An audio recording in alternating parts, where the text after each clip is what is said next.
एक छोटे से गांव में दो दोस्त रहते थे, रामू और श्याम। रामू बहुत मेहनती था।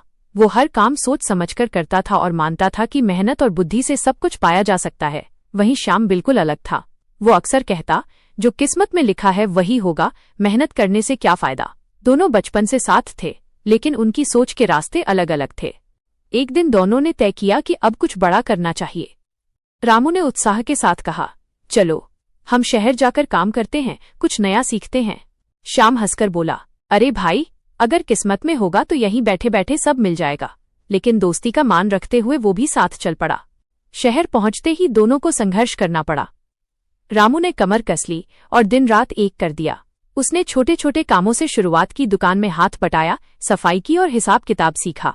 उधर श्याम बस इधर उधर घूमता रहता, कभी ताश खेलता तो कभी घंटों सोता। वो बस यही रट लगाए रखता, देखना एक दिन मेरी किस्मत जरूर चमकेगी। एक दिन रामू को एक बूढ़े व्यापारी की दुकान में काम मिला। व्यापारी ने उसे परखते हुए कहा, अगर तुम ईमानदारी से काम करोगे तो मैं तुम्हें बहुत आगे बढ़ाऊंगा। रामू ने इसे अपना लक्ष्य बना लिया और पूरे दिल से काम में जुट गया। इत्तेफाक से उसी दिन शाम को रास्ते में एक थैला मिला और उसमें सोने के सिक्के थे। श्याम खुशी से चिल्ला उठा, देखा, किस्मत मेरे साथ है, मुझे मेहनत की कोई जरूरत नहीं। श्याम ने उस पैसे से ऐशो आराम की जिंदगी शुरू कर दी। महंगे कपड़े, शाही खाना और जुआ। धीरे धीरे वो सारा पैसा उड़ाने लगा। रामू ने उसे कई बार टोकते हुए समझाया, श्याम, इस पैसे को संभालकर खर्च करो, कोई छोटा मोटा काम शुरू कर लो। लेकिन श्याम हंसकर टाल देता, तुम मेहनत की चक्की में पिसते रहो दोस्त, मेरी किस्मत मुझे और देगी। वक्त का पहिया घूमा और कुछ महीनों बाद रामू अपनी ईमानदारी की वजह से व्यापारी का सबसे भरोसेमंद आदमी बन चुका था। उसे अब दुकान का आधा काम संभालने की जिम्मेदारी मिल गई थी। वहीं दूसरी तरफ श्याम के पास अब एक फूटी कौड़ी भी नहीं बची थी। भूखा प्यासा और थका हुआ वो सड़क किनारे बैठा सोच रहा था, क्या मेरी किस्मत का साथ खत्म हो गया। तभी वहां से एक बुजुर्ग साधु गुजरे।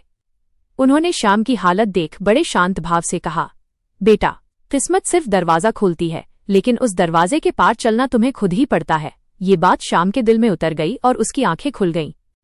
श्याम तुरंत रामू के पास पहुंचा, उससे माफी मांगी और भारी मन से बोला, मुझे भी काम सिखाओ भाई, मैं गलत था। रामू ने उसे गले लगाते हुए मुस्कुराकर कहा, दोस्ती में माफी नहीं होती यार, बस साथ होता है। दोनों फिर से साथ काम करने लगे, लेकिन इस बार श्याम ने किस्मत के भरोसे बैठना छोड़ दिया था।